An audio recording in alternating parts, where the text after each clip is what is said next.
ایران کے supreme leader شہید علی خامنائی کے دوسرے بیٹے مجتبی خامنائی کو ملک کا نیا سپریم لیڈر مقرر کر دیا گیا ہے۔ مجلس خبرگان نے نئے رہنما کا اعلان کر دیا۔ رہنما کا انتخاب مجلس کے خصوصی اراکین نے کیا۔ ایران کے سرکاری میڈیا نے سپریم لیڈر کے منصب پر مجتبی خامنائی کی تعیناتی کو تاریخی فیصلہ قرار دیا ہے۔ ایرانی مجلس خبرگان کی قوم سے اتحاد برقرار رکھنے کی اپیل، کہا موجودہ حالات میں قومی اتحاد اور یکجہتی ضروری ہے۔ مجلس خبرگان کا ایرانی عوام سے نئے سپریم لیڈر سے وفاداری کا عہد کرنے کی اپیل۔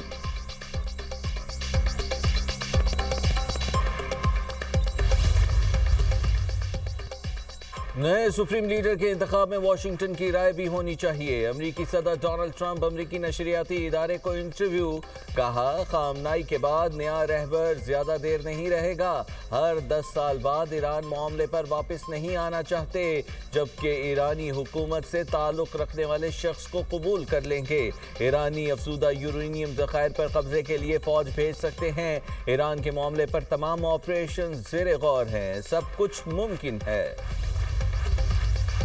سپریم لیڈر کے انتخاب میں کسی غیر ملکی مداخلت کی اجازت نہیں، یہ عوام کا اختیار ہے، وہ اپنا نیا رہبر منتخب کریں۔ ایرانی وزیر خارجہ عباس عراقچی کہتے ہیں عوام اور ملکی سلامتی کے لیے لڑائی جاری رہے گی، طویل جنگ کی تیاری کر رہی ہے، جبکہ گزشتہ سال کی جنگ کے بعد کئی جنگ بندی توڑی گئی۔ اسرائیل امریکہ سیز فائر چاہتے ہیں تو یہ ایسے نہیں ہو سکتا، جنگ کا مستقل خاتمہ ضروری ہے۔ امریکہ اور اسرائیل کی جارحیت جلد ڈراؤنے خواب میں تبدیل ہو جائے گی۔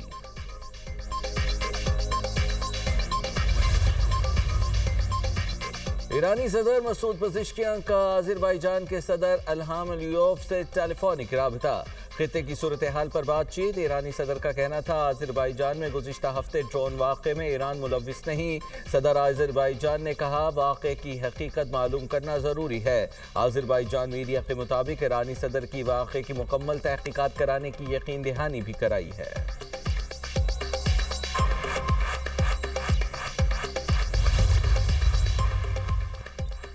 ایران میں تیل تنصیبات پر حملوں کے بعد امریکہ اور اسرائیل کے درمیان پہلا بڑا اختلاف، آئل ریفائنریوں پر حملے کیسے کیے، امریکہ کا اسرائیل سے استفسار۔ امریکی خبر رساں ویب سائٹ ایکزیوس کی رپورٹ میں انکشاف۔ رپورٹ کے مطابق اسرائیلی فضائیہ نے تہران سمیت مختلف علاقوں میں تقریباً 30 آئل ڈیپوز اور توانائی کے ذخائر کو نشانہ بنایا۔ امریکی حکام کا کہنا ہے کہ امریکہ کو ایران میں ایندھن کے ڈیپو پر حملوں کی توقع نہیں تھی۔ اسرائیل نے حملوں کی شدت بارے آگاہ نہیں کیا تھا۔ ایران تیل تنصیبات پر حملوں سے تیل کی قیمتوں میں اضافہ ہو سکتا ہے، خدشہ ہے۔ توانائی ذخائر کو نشانہ بنانے سے ایران میں حکومت کے لیے عوامی حمایت مزید بڑھ سکتی ہے۔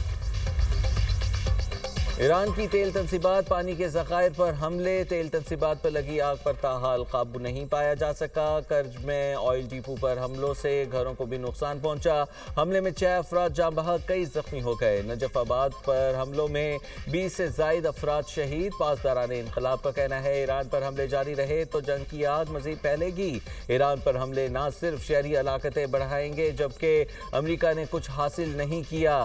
امریکی اور اسرائیلی جارحیت نے صرف بے گناہوں کا خون بنایا۔ اسلامی ممالک جارحیت کے خلاف وارننگ جاری کریں تاکہ جنگ نہ پھیلے۔ اگر آپ تیل کی قیمت $200 فی بیرل سے زیادہ ہو جانا برداشت کر سکتے ہیں تو یہ کھیل جاری رکھیں۔ ایرانی وزارت خارجہ کا کہنا ہے کہ تیل کے ڈیپوؤں پر اسرائیلی حملوں کے بعد زہریلی ہوا لوگوں کی زندگیاں خطرے میں ڈال رہی ہے۔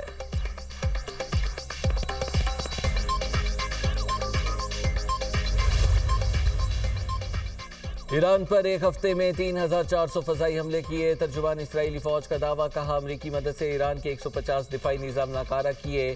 ایران پر مجموعی طور پر 7500 ہتھیار گرائے گئے۔ ایران کے اہم عسکری اہداف مسلسل نشانے پر رہے۔ آپریشن اگلے مرحلے میں داخل ہو گیا ہے۔ ایرانی پیداواری تنصیبات کو نشانہ بنائیں گے۔ بیروت میں حزب اللہ کے اہم ٹھکانے تباہ کر دیے، جنگجوؤں کو نشانہ بنایا جا رہا ہے۔ لبنان میں حزب اللہ پر حملے، 3 منزلہ عمارت پر بمباری سے بچوں سمیت 19 افراد شہید ہو گئے۔ اسرائیل کے لبنان پر حملوں میں جاں بحق افراد کی تعداد 394 ہو گئی۔ لبنان میں حملوں کے بعد بے گھر ہونے والوں کی تعداد 5 لاکھ سے بڑھ گئی۔ 1 لاکھ سے زائد افراد مختلف پناہ گاہوں میں مقیم۔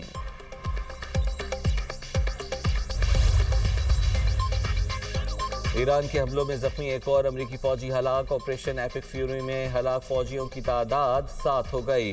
امریکی سینٹکام کی ایران سے جنگ میں 7ویں امریکی فوجی کی ہلاکت کی بھی تصدیق۔ امریکی فوجی 1 مارچ کو سعودی عرب میں ہونے والے حملے میں زخمی ہوا تھا۔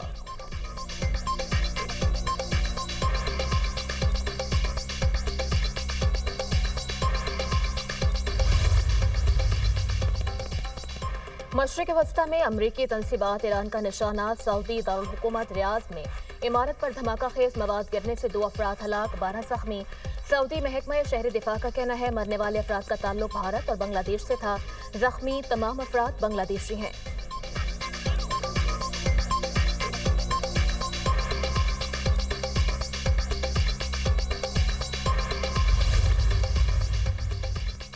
ایران کی مشرق وسطی میں حملے تیز کرنے کی دھمکی۔ میزائل حملے میں تل ابیب میں کئی عمارتیں تباہ ہو گئیں۔ اسرائیل میں 9 روز میں 1900 زخمی ہسپتال لائے گئے۔ ایرانی حکام کا 4 امریکی میزائل شکن دفاعی ریڈار تباہ کرنے کا دعویٰ۔ عراق کے کردستان خطے میں نصب ایک جاسوسی ریڈار کو تباہ کرنے کا دعویٰ بھی کیا۔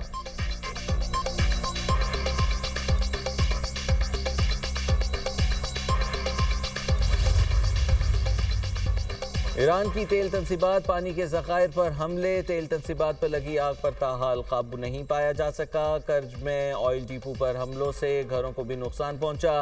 حملے میں 6 افراد جاں بحق، کئی زخمی ہو گئے۔ نجف آباد پر حملوں میں 20 سے زائد افراد شہید۔ پاسداران انقلاب کا کہنا ہے ایران پر حملے جاری رہے تو جنگ کی آگ مزید پھیلے گی۔ ایران پر حملے نہ صرف شہری ہلاکتیں بڑھائیں گے جبکہ امریکہ نے کچھ حاصل نہیں کیا۔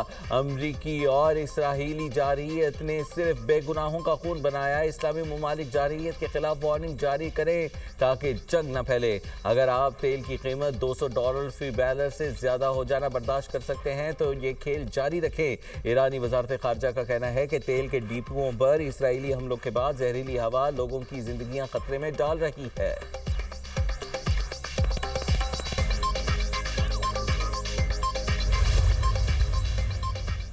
ایران پر ایک ہفتے میں 3400 فضائی حملے کیے۔ ترجمان اسرائیلی فوج کا دعویٰ، کہا امریکی مدد سے ایران کے 150 دفاعی نظام ناکارہ کیے۔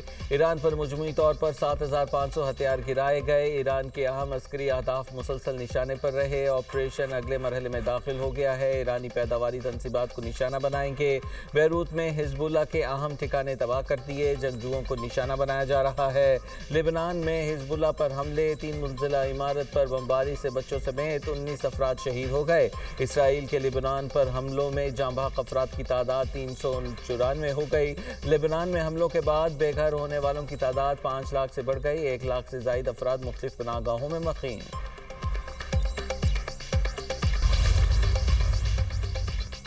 ایران کی مشرق وسطی میں حملے تیز کرنے کی دھمکی۔ میزائل حملے میں تل ابیب میں کئی عمارتیں تباہ ہو گئیں۔ اسرائیل میں 9 روز میں 1900 زخمی ہسپتال لائے گئے۔ ایرانی حکام کا 4 امریکی میزائل شکن دفاعی ریڈار تباہ کرنے کا دعویٰ۔